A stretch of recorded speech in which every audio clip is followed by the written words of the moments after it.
की अनन्य सेविका कवयित्री डॉक्टर विनीता प्रजापति, जो कि प्रजापति कल्याण महिला मोर्चा की राष्ट्रीय अध्यक्ष हैं, आप वरिष्ठ सामाजिक कार्यकर्त्री, आज की न्यूज स्पंदन के अभिनव भेंट वार्ता की कड़ी में हम आपसे ही मुखातिब हो रहे हैं।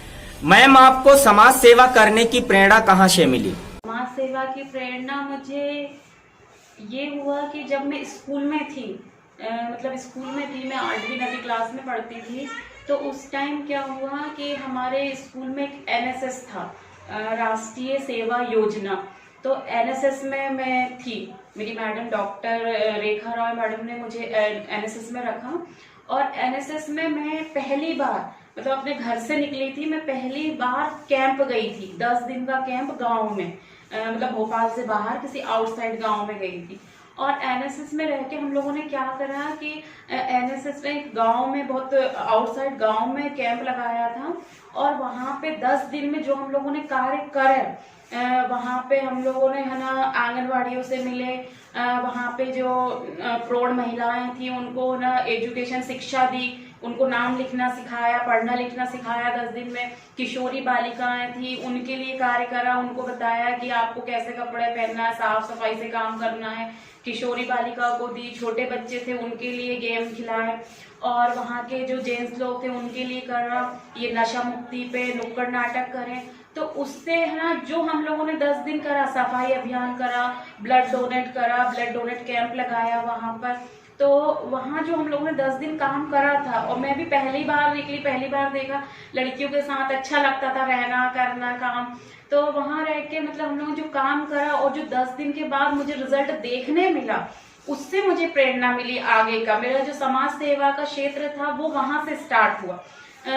10 दिन के बाद जब हम लोग वहां से जा रहे थे, तो हम लोगों ने वो चेंजेस देखे। जिन महिलाओं को हम लोगों ने पढ़ाया था, वो महिलाएं अपना नाम लिखना सीख गई थी, वो पूरा अपना नाम लिखने लगी थी। लड़कियां थी वो चेंज हो गई थी, उनका ड्रेसअप सेंस, उनका बात करने का तरीका, पढ़ने लगी थी।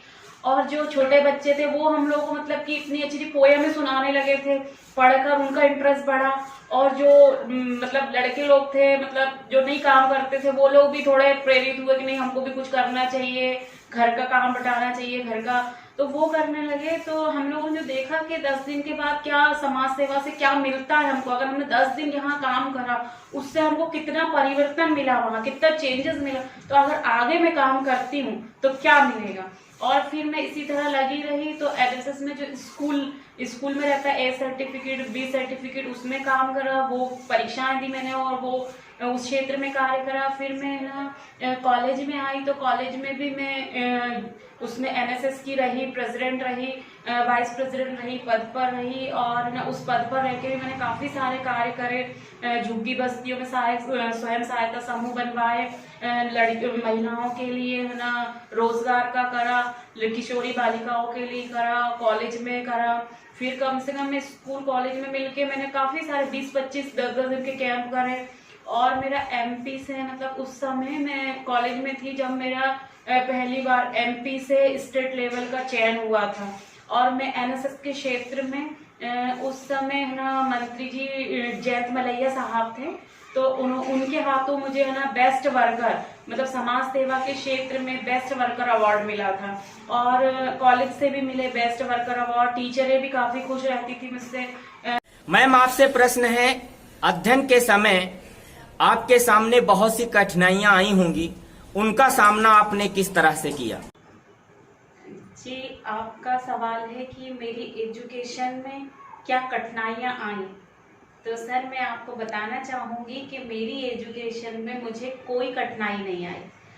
देखिए, जब हम कोई काम शुरू करते हैं और वो करने का जज्बा हो, और आप में लगन हो, और वाकई में आप में योग्यता है, तो कोई भी कार्य करने में कोई कठिनाई नहीं आती है। और मेरे साथ भी ऐसी हुआ है। अब देखिए, कोई भी काम शुरू करते तो छोटी मोटी कठिनाई तो आती है, उन्हें हम कठिनाई नहीं कहेंगे। लेकिन अगर हमको एक बड़ा लक्ष्य प्राप्त करना है, और एक बड़ा लक्ष्य हमारे पास है, तो उसे हम कठिनाइयां नहीं कहेंगे। रही मेरी शिक्षा की, तो मेरी शिक्षा एक विषम परिस्थितियों में रही। मैं मध्यम वर्ग से थी, और मध्यम वर्ग से होने के साथ साथ हम लोग 4 बहन भाई थे। माता पिता ने चाहा कि हम लोग चारों बहन भाई को अच्छी एजुकेशन दें, हम लोग अच्छे किसी पद पर रहें और अच्छे से पढ़ाई करें, पर किन्हीं कारणों से वो 3 बहन भाई पढ़ाई ना कर सके। और मुझ में लगन थी, मुझ में पढ़ाई की, कुछ करने की, पढ़ने की, आगे कुछ करना है, तो मैं लगी रहती थी, मुझे कुछ करना है, सीखना है, तो मुझ में लगन थी। और ना, जब ये कहा जाता है कि जब हम कोई भी चीज सच्ची लगन से करते हैं तो पूरी कायनात आ जाती है उसको सफल करवाने में। तो मेरे साथ भी ऐसे ही हुआ कि मुझे समय समय पे गाइडेंस मिलता रहा, अपनी टीचरों का सपोर्ट मिलता रहा, अपनी बड़ी दीदियों का, फ्रेंडों का, उन्होंने मेरी मदद करी, मेरी फ्रेंडों ने मुझे सही मार्गदर्शन दिया। उनको लगा कि मुझ में कुछ है, उनको ऐसा लगता था कि नहीं ये कुछ करेंगे, इनमें कुछ है, तो वो मुझे गाइडेंस करती थी। मेरी टीचर है डॉक्टर आभा वाजपेयी मैडम, डॉक्टर विजय लक्ष्मी राय मैडम, सत्या दीदी, तपन दीदी, और भी मेरे हितैषी जो भी मित्र सहेलियां, उन्होंने मुझे गाइडेंस करा कि आप करो, आप कर सकती हो। तो मैं करती रही और आगे बढ़ती रही। और मैं शुरू से, मतलब बचपन से ना, पढ़ाई में अच्छे अंकों से पास होती थी। तो मम्मी पापा का भी पूरे टाइम सपोर्ट रहा कि नहीं, मतलब कि 4 बहन भाई में से अगर एक बिटिया आगे बढ़ रही है तो हमें उसका सपोर्ट करना चाहिए। तो उन्होंने मुझे कभी किसी काम के लिए रोका नहीं, उन्होंने मुझे पूरे टाइम मेरा सपोर्ट करते रहे, जैसा भी रहा। और मैं मतलब कुछ अवार्ड पाती थी या मैं अच्छे अंकों से पास होती थी, तो मुझसे ज्यादा खुशी उनको होती थी। और उन्होंने सदैव मेरा मार्गदर्शन करा, मुझे आगे मैम, आपने बुंदेलखंड में ही शोध क्यों किया? जी, मैंने अपने शोध का विषय बुंदेलखंड इसलिए लिया सर, क्योंकि है ना, मेरे जो परिवार का माहौल था और मेरी जो दादी थी वो झांसी की थी, तो है ना, वो घर में भी वही बुंदेलखंडी भाषा का ही उपयोग करते थे। और ना, मैं मतलब अपनी दादी के वहां जाती थी, तो मैंने ना झांसी गई, वहां ओरछा घूमा और ये रानी लक्ष्मीबाई का किला देखा। तो मेरा थोड़ा सा ना वहाँ रुचि बढ़ी, मुझे अच्छा लगा वहाँ। और जैसे कि अगर हम भारत में रहते हैं और भारत की बात करते हैं, और वहाँ ना बुंदेलखंड की जो है वो भारत का हृदय है। जब हम वहाँ पे जब मैं वहाँ गई, मेरी उधर मैंने पढ़ा, देखा, वहाँ के लोकगीत सुने, वहाँ के रीति रिवाज, तो मेरी रुचि बढ़ी। तो मैंने देखा कि अगर भारत की बात करें तो भारत का हृदय बुंदेलखंड है। वहाँ की हर चीज लोकप्रिय है, वहाँ की बोली बहुत अच्छी है, वहाँ के रीति रिवाज अलग हैं, रीति रिवाज बहुत अच्छे हैं। वहाँ पे जो फागे गाई जाती हैं सारे, मतलब कि है ना, रीत में सारे त्योहारों पे फागे गाई जाती हैं, शादियों में फागे गाई जाती हैं, विभिन्न टाइप की फागे। और जितने भी मतलब कि बड़े बड़े कवि हैं वो है ना बुंदेलखंड से ही हैं, और राजनीतिक हैं वो बुंदेलखंड से हैं। और है ना, ये वहाँ के जो रीति रिवाज है वो भी बहुत लोकप्रिय है, इसलिए मैंने अपना शोध का विषय बुंदेलखंड रखा। मैम, आप समाज सेवा कितने दिनों से कर रही हैं? जी सर, समाज सेवा के क्षेत्र में अगर मैं कॉलेज स्कूल से कहूँ तो मुझे 15-20 साल हो गया है कार्य करते हुए, 15 साल हो गया है। जी सर। मैम, आपको सामाजिक क्षेत्र में उत्कृष्ट कार्य के लिए कितनी संस्थाओं से सम्मानित किया जा चुका है? जी, अभी तक मैं है ना लगभग ऑल इंडिया से मुझे सम्मान मिला है, और नेशनल, इंटरनेशनल सभी मिला के मुझे 200 के लगभग अवार्ड मिले हैं। और श्रेष्ठ रचनाकार अवार्ड, श्रेष्ठ कवित्री सम्मान, अटल साहित्य भूषण सम्मान, श्रेष्ठ रचनाकार सम्मान, राष्ट्रीय शिक्षा रत्न अवार्ड, भारत का उभरता सितारा अवार्ड, कल्पना चावला अवार्ड, और अटल साहित्य भूषण सम्मान, नारी रत्न सम्मान, ये मतलब सारे सम्मानों को मिलाकर अभी तक मुझे 200 के लगभग नेशनल इंटरनेशनल अवार्ड मिले हैं। मैम, आपको बहुत सी बड़ी बड़ी संस्थाओं ने सम्मानित किया, आपको कैसा फील हो रहा है? जी, अवार्ड लेते टाइम कैसा लगता है, तो सर मैं ये बताना चाहूंगी कि हम कोई भी कार्य करते हैं, जैसे मान लीजिए सिंपल हम घर में खाना बनाते हैं, तो अगर वो खाना अच्छा बन जाए तो खुशी तो होती है, सब लोग को पसंद आ जाए वो खाना और अच्छा लगे तो खुशी तो होती है। तो जो मैं कार्य करती हूँ अवार्ड मिलता है तो खुशी तो होती है, पर उससे मतलब मैं ये बताना चाहूंगी कि मुझसे ज्यादा खुशी मेरे जो हितैषी हैं, मेरे माता पिता, मेरा परिवार, मेरे प्रजापति समाज, उनको मुझसे ज्यादा खुशी होती है जितना मतलब, और उनकी खुशी देख के मुझे तब खुशी और ज्यादा होती है। यकीन मानिए सर कि जब जैसे कि मुझे है ना अवार्ड मिलता है कहीं, तो जैसे पहले ही हमारा अपन भेज देते हैं सब और प्रोसेस हो जाता है और सिलेक्शन होके फिर नाम आ जाता है, तो है ना जब मेरा नाम आता है कि फला जगह उस डेट को मुझे जाना है, वहाँ अवार्ड है, तो यकीन मानिए सर कि मेरे जाने से पहले वहां पे मेरा बैनर बन जाता है, मेरे स्वागत के लिए कार्यक्रम अरेंज हो जाता है कि विनीता जी यहाँ आने वाली हैं, और उनको ना मुझसे ज्यादा खुशी उनको होती है कि है ना इनको अवार्ड मिल रहा है, तो मुझे खुशी वो देख के मुझे खुशी होगी फिर कि यार नहीं वाकई में कुछ अच्छा कार्य किया है मैंने। तो मेरी खुशी के संग संग मेरे परिवार, मेरे माता पिता, मेरी प्रजापति समाज की खुशी रहती है मुझे। मैम, हमारे चैनल के माध्यम से आप समाज की महिलाओं और लड़कियों को क्या संदेश देना चाहेंगी? सर मैं समाज की महिलाओं के लिए यही कहना चाहूंगी, ये संदेश देना चाहूंगी कि कोई भी लड़की, कोई भी महिला अपने आप को असहाय या कमजोर महसूस ना करे। जब हम अंदर से स्वयं से हम अपने आप को ना कमजोर, असहाय महसूस करते हैं, तो फिर सब हमको वही समझेंगे, सब हमको असहाय और कमजोर समझेंगे। जब हमारे अंदर खुद अपना मतलब कि जो रहती है शक्ति, मतलब साहस रहता है, अगर हमारे अंदर खुद साहस है, खुद हिम्मत है, खुद योग्यता है, तो कोई हमें है ना कोई हमें कमजोर नहीं समझेगा। इसलिए मैं है ना महिलाओं को, लड़कियों को यही संदेश देना चाहूंगी कि वो अपने आप को किसी भी परिस्थिति में कमजोर ना समझे, अपने आप को है ना ये ना समझे कि मैं कुछ कर नहीं सकती हूँ, आगे नहीं बढ़ सकती हूँ। वो जिस भी क्षेत्र में हो, क्योंकि हर किसी में कोई ना कोई योग्यता तो अवश्य होती है, तो उनमें भी जाहिर है कि कुछ ना कुछ योग्यता होगी। तो जो भी उनमें योग्यता है वो उसको ही अपना लक्ष्य बनाए और उस योग्यता को अपना आधार बना के एक लक्ष्य प्राप्त करें और आगे बढ़े, उसमें कार्य करें। वो जिस भी क्षेत्र में हो, वो शिक्षा में हो, बिजनेस में हो, कोई व्यापार करती हो, घर में रहती हो, घर पे भी कार्य रहते हैं, वो जिस भी क्षेत्र में हो उसमें अपनी योग्यता, अपनी श्रेष्ठता का प्रदर्शन करें और जिससे दिखाएं कि हम में भी कोई योग्यता है।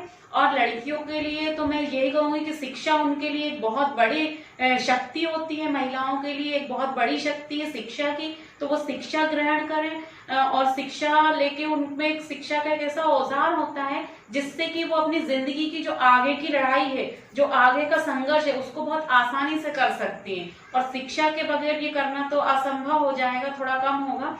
तो शिक्षा ग्रहण करें और शिक्षा को अपना औजार बना के अपनी योग्यता का प्रदर्शन करके, अपनी योग्यता की श्रेष्ठता दिखा के आगे बढ़े और अपने ना समाज में, परिवार में और अपने राष्ट्र में अपना स्थान स्थापित करें कि हम भी योग्य हैं। और जब वो एक है ना अपनी योग्यता दिखाएंगे कि हमें ये योग्यता है, तो निश्चिंत ही उनको समाज और परिवार और जो भी जिस भी क्षेत्र में है वो उनको सम्मान देगा, उनको स्थान देगा कि आपके योग्य ये स्थान है और आपको वो स्थान मिलेगा। लेकिन जब तक अगर हम खुद कमजोर बने रहेंगे, खुद असहाय बने रहेंगे, बेचारी बने रहेंगे, तो उससे कुछ नहीं होता, उससे कुछ नहीं होगा और कोई भी आपकी मदद भी नहीं करेगा। इसलिए ज्यादा से ज्यादा अपने आप को स्ट्रांग बनाएं, साहस, योग्यता और अपने अंदर की योग्यता को उभारें और वो कार्य करें। और जिस दिन मतलब महिलाओं में एक रहता है, मतलब सोचने का उनका रहता है महिलाओं में कि है ना लोग क्या कहेंगे, मैं तो बेचारी हूँ, मैं कहीं जा नहीं सकती हूँ, किसी के बगैर नहीं कर सकती हूँ। तो जब हम ये मन की भावना निकाल दें कि लोग क्या कहेंगे, मैं ऐसा नहीं कर सकती हूँ, मैं यहाँ नहीं जा सकती हूँ, जब हम ये चीज अपने मन से निकाल देंगे ना कि लोगों का काम है कहना, वो कहेंगे, जो उनको कहना है वो कहेंगे, ये चीज हम मन से निकाल देंगे और ये मान ले कि हमारे अंदर बहुत साहस है, मैं सब कुछ कर सकती हूँ, ये हम सोच के चलेंगे, तो दुनिया की कोई भी ताकत आपको पीछे नहीं कर सकती है, आपको असहाय नहीं कर सकती है और आप आगे नहीं बढ़ सकती हैं। इसलिए ज्यादा से ज्यादा अपने साहस, हिम्मत और अपनी योग्यता को पहचानें और आगे बढ़ें। मैम, समाज सेवा के क्षेत्र में कार्य करने के दौरान बहुत सी कठिनाइयां आई होंगी, उन कठिनाइयों का आपने किस तरह से सामना किया? हमारी कार्यों में कठिनाइयां, तो इसके लिए है ना, मैं यही कहूंगी कि सर, एक लड़की घर से निकल के कुछ कार्य करती है तो कठिनाइयां तो जरूर आती हैं, पर होता क्या है सर कि है ना, कोई कार्य हम कर रहे हैं तो वो कार्य के लिए है ना 2 लोग हैं उसको ठीक नहीं बोलेंगे वो कार्य को, पर 100 लोग हैं उस तारीफ को सही कहेंगे, वो उसकी तारीफ करेंगे। तो हमको है ना ये 2 लोगों पे क्यों ध्यान देना है, हमको ये 2 लोगों की बातें क्यों सुनना है? वो जो 100 लोग बोल रहे हैं उन पे ध्यान दो और उनसे प्रोत्साहित होकर आगे कार्य करो। और ये जो 2 लोग हैं यही कठिनाइयां हैं, और ये कठिनाइयां भी नहीं है, ये है ना हमको आगे के कार्य करने के लिए प्रोत्साहित करते हैं। ये लोग है ना, इनसे जो हम लोग बातें सुनते हैं, ये कठिनाइयां आती हैं, इनसे हम कुछ सीखते हैं और सीख के हम आगे बढ़ते हैं। जैसे कि सर एक मतलब ऊंचे स्तर से एक झरना बहता है, एक झरना जब ऊंचे स्तर से बहता है तो वो पत्थर पे गिरता है, और पत्थर से जब वो टकराता है, कठोर पत्थर से जब वो टकराता है तो उसकी आवाज बहुत सुरीली हो जाती है, उसकी आवाज बहुत खनखन वाली हो जाती है। तो ये जो कठिनाइयां हैं ये पत्थर हैं, जब झरना गिरता है तो ये पत्थरों के ऊपर गिरता है और इससे उसकी आवाज सुरीली होती है। तो ऐसे ही हमको ये कठिनाइयों से जूझकर, ये कठिनाइयों से कुछ सीख कर हमको आगे बढ़ना है, आगे कार्य करना है और अच्छा कार्य करना है और ज्यादा बढ़कर अच्छा कार्य करके दिखाना है। तो इसलिए इनको कठिनाइयां नहीं कहेंगे, इनसे सीख के आगे बढ़ते हैं। मैम, आप एक कुशल कवयित्री हैं, इसलिए हमारे श्रोताओं के लिए आपकी एक स्वरचित कविता। जी सर, मैं 4 पंक्तियां सुनाती हूँ। मैं हूँ इस समाज की बेटी, मुझे ये देश भाता है। मैं हूँ इस समाज की बेटी, मुझे ये देश भाता है। करे जो वंदना इसकी, मुझे वो कंठ भाता है।